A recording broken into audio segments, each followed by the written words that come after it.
รักมีอะไรในใจหรือเปล่าทำให้เธอดูซึมเศร้าเมื่อลอยไม่ค่อยพูดจาทั้งที่ตัวฉันก็ไม่ได้ทำผิดอะไรเลยนะเธอมากลายเป็นเย็นชาหรืออะไรทำให้ใจเธอเปลี่ยนแปลกไปอยู่ดีๆก็บอกเราต่างกันมาบางทีก็บอกเราแยกกันจะเข้าใจเธอรู้ไหมฉันก็เคยใช้คำเหล่านี้เพราะฉันเคยทิ้งใครนอกใจเขามาหาเธอเขาก็ต้องเจอกับความเย็นชาจากฉันวันนี้เธอจะมีอาการเหมือนฉันวันนั้นทำให้รู้ได้ทันทีว่าเธอน่ะมีใครปิดบังไว้เธอนอกใจเวรกรรมทำไมมาเร็วอย่างนี้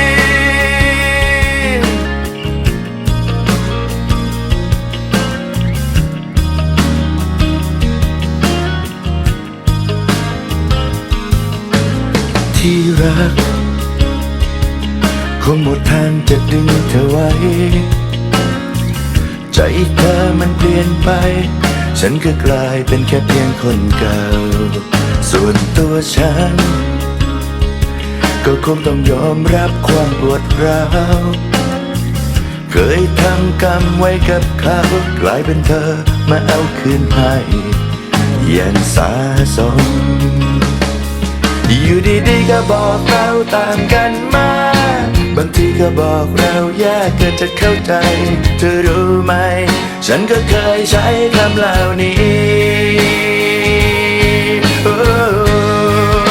เพราะฉันเคยทิ้งใคร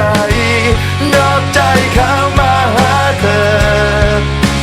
เขาก็ต้องเจอกับความเย็นชาจากฉันวันนี้เธอจะมีอาการเหมือนฉันวันนั้นทำให้รู้ได้ทันทีว่าเธอน่ะมีใครปิดบังไว้เธอนอกใจเวรกรรมทำไมมาเร็วอย่างนี้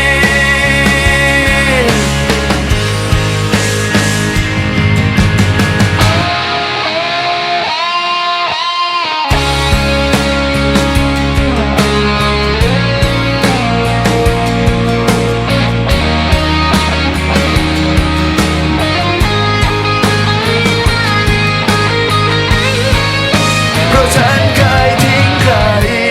นอกใจเขามาหาเธอเขาก็ต้องเจอกับความเย็นชาจากฉันวันนี้เธอจะมีอาการเหมือนฉันวันนั้นทำให้รู้ได้ทันทีว่าเธอน่ะมีใครปิดบังไว้เธอนอกใจ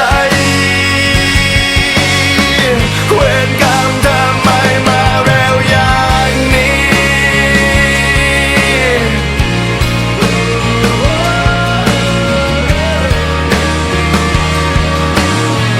เวรกรรม